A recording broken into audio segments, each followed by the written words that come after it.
Hello, everybody, and welcome to another Tenant Farmers Association short teach-in video. My name is George Dunn, and I am the Chief Executive of the Tenant Farmers Association. And this teach-in is part of a series which tries to shine a light on topical issues being faced by the tenanted sector of agriculture and the sorts of issues that our rural surveyors deal with day in and day out in our work. It's part of our growing YouTube library, which also features webinars and very important industry updates. So don't forget to let us know your thoughts in the comments box below.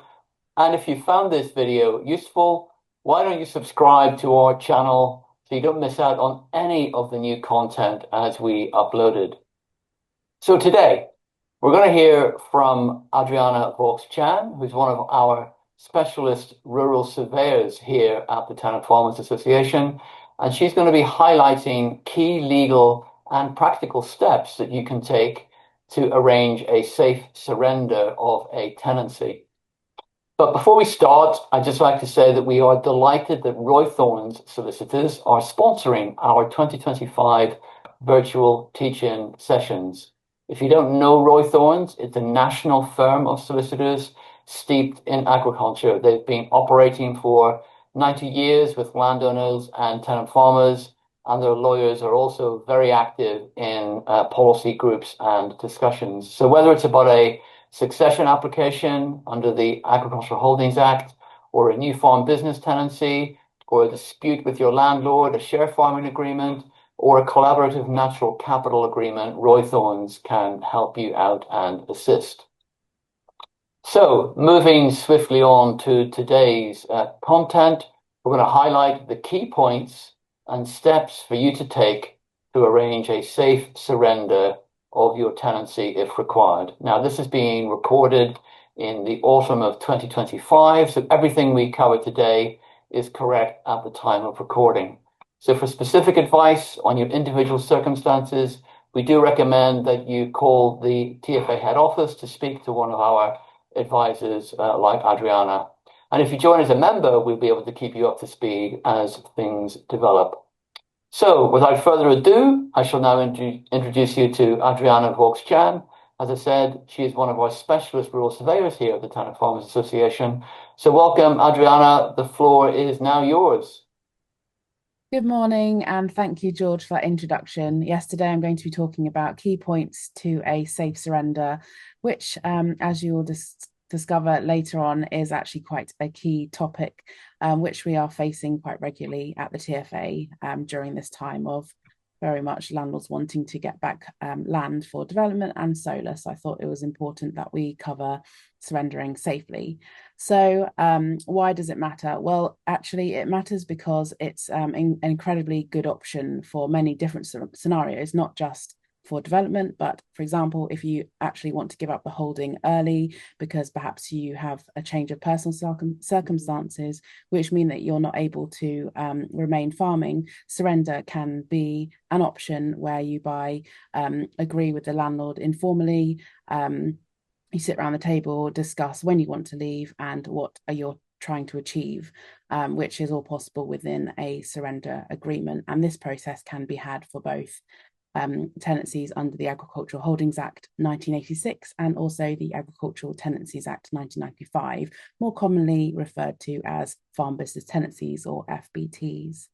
So surrendering is really important. It's done correctly because it enables the parties to agree to all sorts of scenarios such as compensation, holdover, specific dates which you want to leave by, or for example, even if you want to leave the farm but actually stay in the farmhouse a bit longer, anything like that can be written into a surrender agreement. But as opposed to a notice to quit, that's not possible where you would come into that kind of arrangement. A notice to quit is far more a strict process where you simply serve a notice and your tenancy comes to an end. But we'll discuss that later on. Surrender means that it ensures a clean legal break and protects both parties. Simply walking away from your tenancy is not an option. So it's vital that exiting your holding is documented correctly so that the contractual lease between the landlord and tenant is terminated legally. And surrender documentation contains absolutely every detail and ensures that both parties know and understand that they are legally bound by that agreement, and this therefore protects both parties because it means that both the parties know what each liability is and what they have agreed to is going to be put in a legally binding document so that it's adhered to.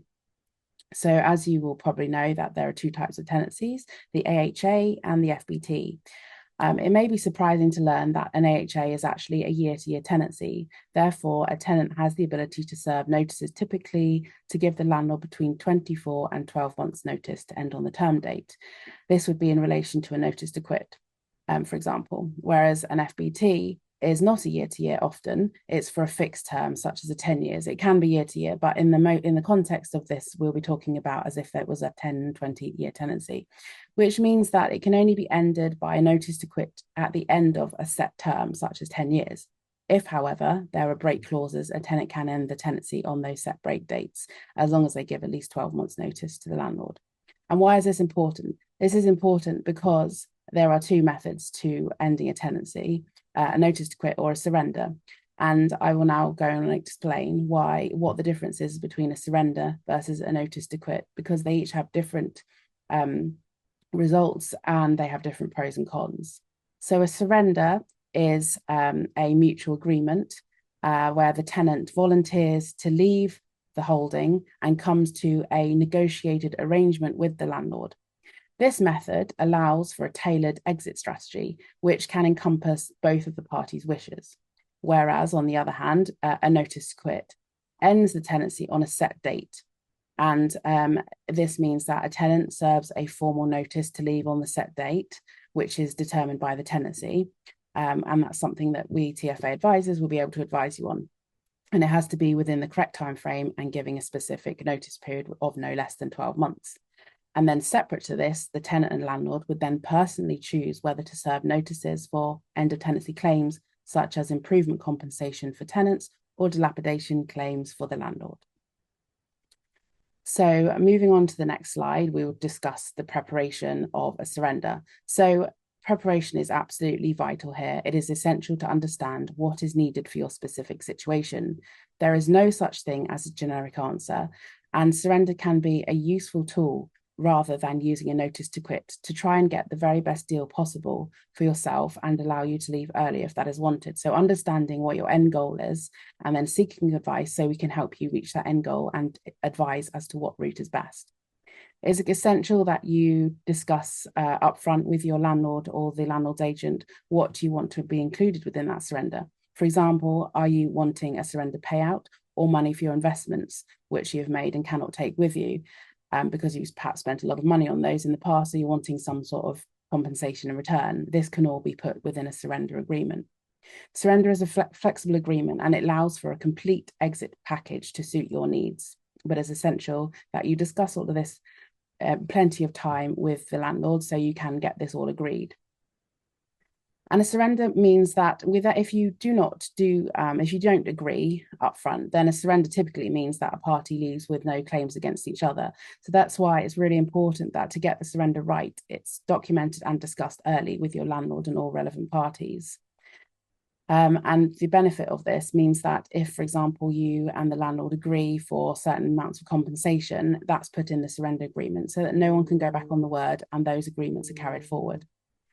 This then leads me on to explaining why formalising the agreement is so important. And it's probably one of the most important steps. It's absolutely essential that you document the surrender formally so that all parties are protected and everything that was verbally agreed between the tenant and the landlord is written up into a legally binding document.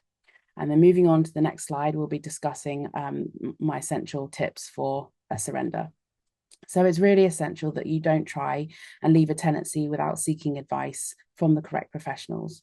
Without the right advice, you could end up leaving the farm whilst giving up your rights. Or perhaps you could have the upper hand in negotiations, which really enable yourself to get the best deal, both financially and in terms of stress and also time. But without knowing that and discussing that, you could be losing out on that.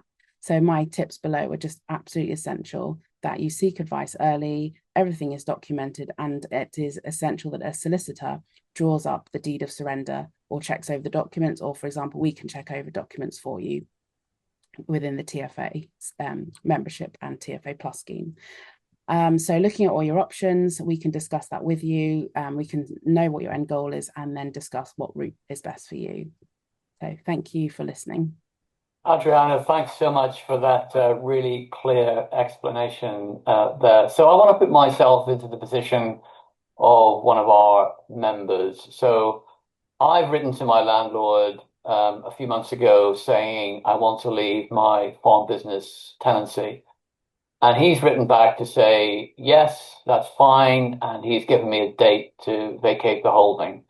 Now, I'm due to go in about a week, but the landlord is not agreeing to pay me any compensation for the items in which I've invested in the holding. What exactly are my rights?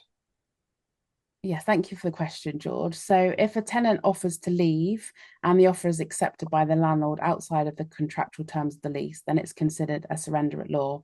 As such, the usual end of tenancy claims from either side would be waived if the offer was made and accepted.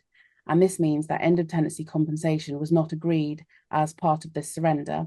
And as there's been no formal surrender agreement and therefore no documentation, there is a risk that if you're pushing for end of tenancy compensation, the landlord may well then want to choose to pursue a dilapidations claim.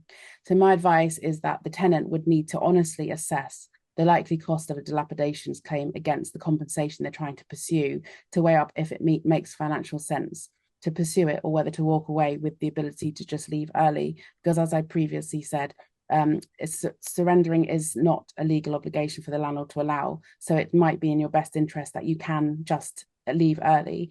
And that is why it's really important that you have these discussions much earlier so you can formally address them and get everything that you are desiring drawn up into a surrender agreement and then into a deed of surrender as well. So in this situation, it's just going to be very important as to weigh up what your priorities are, whether they are to fight for compensation at the possibility of getting a dilapidations claim against you, or to simply achieve your end goal of walking away from the farm early. So discuss things early, agree everything early is the key, is what you're saying there. So, okay, another scenario. I want to get out of my farm business tenancy, but the landlord won't agree to a surrender. Now, you talked about notices to quit earlier. Can I just serve a notice to quit? This is a good question. And the first thing that would need to be done would be to check the terms of your tenancy agreement to see whether there is a break clause. If there isn't, then unfortunately, the only way to leave your FBT would be via surrender if the term date is a long time ahead of when you're trying to leave. There is no legal obligation for a landlord to allow surrender. And therefore, if your landlord won't allow you to surrender, then unfortunately, the tenant would have to remain until the earliest opportunity to leave, which could well be a break date, or it would have to be the end of the tenancy. This is why it's absolutely essential for when tenancies are drawn up, you have the help of a professional such as ourselves at the TFA to make sure that your FBT really does cater for every eventuality, like, for example, wanting to or needing to leave early. Okay, so one final scenario to throw at you, Adriana. So I'm a tenant on an Agricultural Holdings Act tenancy, so one of the traditional old-style tenancies, and my landlord wants the farm back for development. What can I do to enable the very best outcome for me instead of just waiting to be forced out? Thank you, George. This is a very poignant question and one which we are discussing day in and day out at the moment. So a lot of tenants, as we know, are being affected by this situation. And firstly, it's important for a tenant who is in this situation to seek advice and to check the terms of the tenancy to see what the landlord can and cannot do under the terms of the tenancy for their reserve right in relation to development. Because you're an Agricultural Holdings Act tenant, it's highly likely that, for example, the landlord would not be able to carry out intrusive surveys, which could have a detrimental effect on their ability to develop that land. You, therefore, potentially could have the upper hand, and this is a real negotiating ability to agree to a surrender of your farm in return for something, for example, like a decent surrender payout. And this, therefore, means that you can give the landlord what they're wanting, but also get back something which helps you to leave the holding much earlier. as opposed to, for example, even if your landlord doesn't need to carry out intrusive surveys, and they can get the holding back, that would be what's called under a case B notice to quit. And therefore, if you did wait for that process to happen, you would then only be getting statutory compensation. So while you would be farming that holding for a lot longer, the benefit of thinking about a surrender is if you are able and willing to leave, you can in fact be gaining a lot more financially and a lot less in terms of stress, and by agreeing to a surrender deal to get the best for yourself. And that would be the better outcome rather than waiting for a notice to quit if that's the path that you decide is right for your farm.